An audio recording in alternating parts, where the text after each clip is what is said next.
नमस्कार. स्वाद आपल्या घरचा या रेसिपी चॅनलवर तुम्हा सर्वांचे अगदी मनापासून स्वागत आहे. शिमला मिरचीची भाजी तर आपण बऱ्याचदा खातो किंवा भरलेली शिमला मिरची ही बऱ्याचदा बनवतो.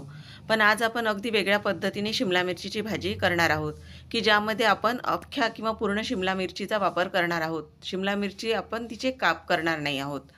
तर अगदी चवीला भन्नाट लागणारी ही रेसिपी भाकरीबरोबर, चपातीबरोबर एकच नंबर लागते. चला तर रेसिपीला सुरुवात करूया. इथे बघा मी ह्या लहान अशा शिमला मिरची घेतलेल्या आहेत आणि आपल्याला ह्या पूर्ण अशी न कापता भाजीमध्ये वापरायच्या आहेत. आता भाजीसाठी लागणारं साहित्य आहे त्यामध्ये हिरवी मिरची घेतलेली आहे मी आणि कोथिंबीर घेतलेली आहे. शेंगदाणे घेतले अर्धी वाटी, छान भाजून साल काढून घेतलेले आहेत. आता आपण इथे कोरडे मसाले पाहूया. तर धनेपूड घेतलेली आहे मी अर्धा चमचा पोहे खाण्याची. गरम मसाला घेतलेला आहे अर्धा चमचा. लहान पाव चमचा एवढी हळद, 7 ते 8 लसूण पाकळ्या आणि एक आल्याचा तुकडा. मोहरी घेतलेली आहे अर्धा चमचा आणि अर्धा चमचा जिरे घेतलेले आहे. चवीप्रमाणे मीठ घेतलेलं आहे. सर्वात आधी पाहू शकता शिमला मिरची छोट्या छोट्याच घेतलेल्या आहेत. आता त्याची जी मागचा देठ असते ते आपल्याला काढून टाकायचं आहे. अगदी सहजपणे ते वेगळं होतं. आता राहिलेल्या पूर्ण शिमला मिरचीचे देठसुद्धा आपण काढून घेणार आहोत. आणि आता याला शिमला मिरचीला आपण छान असे काप देऊन घेणार आहोत चाकूने. तर याला 4 काप आपल्याला असे 2 काप द्यायचे आहेत. तर ते पाहू शकता अशा पद्धतीनं आपण दिल्यानंतर शिमला मिरची तुम्ही चेकसुद्धा करू शकता की आत किडकी तर नाही ना. तर अशा पद्धतीने काप दिल्यामुळे त्यामध्ये भाजीचा रस्सा आतपर्यंत जातो आणि शिमला मिरची चवीला छान लागते. तर सर्व मिरचींना काप देऊन झाल्यानंतर आपण वाटण तयार करून घेऊया. तर आता मिक्सरच्या भांड्यात भाजून घेतलेले शेंगदाणे, हिरवी मिरची घेतली, तिखट अंदाजाप्रमाणे कमी अधिक करू शकता. लसूण घालून घेतला त्यामध्ये आणि आल्याचा तुकडा, जिरंसुद्धा त्यामध्येच घातलेलं आहे.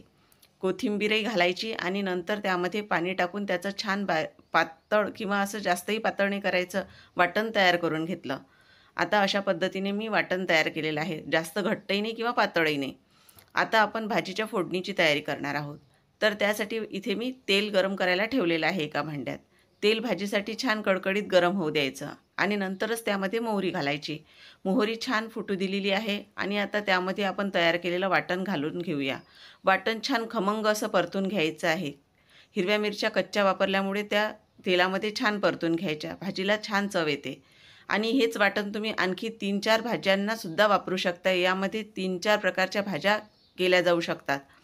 यामध्ये आता थोडं वाटण परतून झाल्यानंतर हळद, त्यानंतर गरम मसाला, धनेपूड आपण घालून घेतलेली आहे आणि छान मिक्स करून घेतलेली आहे. या भाजीसाठी मसालाही फार थोड्या प्रमाणात वापरायचा, जास्तही मसाला भाजीसाठी वापरायचा नाही. आणि आता पाहू शकता मसाल्यातील तेल थोडं वेगळं होऊ लागलेलं आहे. यामध्येच मी चवीप्रमाणे मीठ घालत आहे. आता काही भाज्यांमध्ये तुम्ही भाजीचा जो मसाला असते त्यामध्ये मीठ जर घातलं तर भाजीला त्यामुळेही छान चव येते. तर आता झाकण ठेवून 5 मिनिटे वाफ काढून घेतली आणि 5 मिनिटानंतर मसाला पाहून घेऊया. तर आता मसाला छान आपला खमंग असा भाजलेला आहे आणि पाहू शकता यातील तेल वेगळं झालेलं आहे. तर आता यामध्येच यावेळी आपण शिमला मिरची घालून घेणार आहोत आणि 1 ते 2 मिनिटं छान या मसाल्यामध्ये शिमला मिरची आपण परतून घेणार आहोत. असं केल्यामुळे पूर्ण मसाला आतपर्यंत जातो शिमला मिरचीच्या आणि ती चवीला छान लागते. तर आता थोडा 1-2 मिनिटं परतून झाल्यानंतर त्यावर झाकण ठेवून आपण एक वाफ काढून घेऊया 2-3 मिनिटाची आणि नंतर कोमट पाणी घालूया. तर आता 2-3 मिनिटाची वाफ काढून घेतल्यानंतर परत एकदा छान मिक्स करून घेते आणि नंतर त्यामध्ये पाणी घालून घेऊया. तर पाणी इथे मी कोमट वापरलेलं आहे आणि कोमट पाणी वापरल्यामुळे भाजी लगेचच शिजली जाईल आणि चवीतसुद्धा छान लागेल भाजी. छान मिक्स करून घ्यायचं आहे आपण आणि त्यावर झाकण ठेवून घेते आणि 5 ते 7 मिनिटं लो टू मीडियम गॅसवर छान आता आपण ही शिजू देणार आहोत भाजी. तर भाजीला पाहू शकता आता छान उकळ्या पडणं चालू झालेल्या आहेत आणि आपण जो मसाला किंवा वाटण तयार केलेलं होतं त्याचा रंगही बदललेला आहे आणि शिमला मिरचीचा सुद्धा थोडा रंग बदललेला आहे. पण अजून ही शिजायची राहिलेली आहे. तर परत एकदा यावर झाकण ठेवून 5 ते 7 मिनिटं वाफ काढून घेते, कारण शिमला मिरची छान शिजवून घेणं खूप गरजेचं आहे. तर आता परत एकदा मिक्स करते आणि आपली जी भाजीचा रस्सा होता तो सुद्धा आता घट्ट झालेला आहे. तर अशा पद्धतीने आपली ही शिमला मिरचीसुद्धा शिजलेली आहे आणि आपली भाजीसुद्धा तयार झालेली आहे.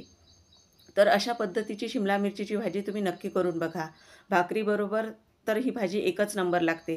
तर आजची ही रेसिपी तुम्हाला कशी वाटली मला कमेंट करून नक्की कळवा. व्हिडिओ आवडल्यास व्हिडिओला जास्तीत जास्त लाईक व शेअर करा आणि नेहमीप्रमाणे नवीन असाल तर चॅनलला सबस्क्राईब करा. बाजूला असलेली बेल आयकॉन क्लिक करा, त्यामुळे माझ्या व्हिडिओची नोटिफिकेशन सर्वात आधी तुम्हाला येईल. तोपर्यंत धन्यवाद.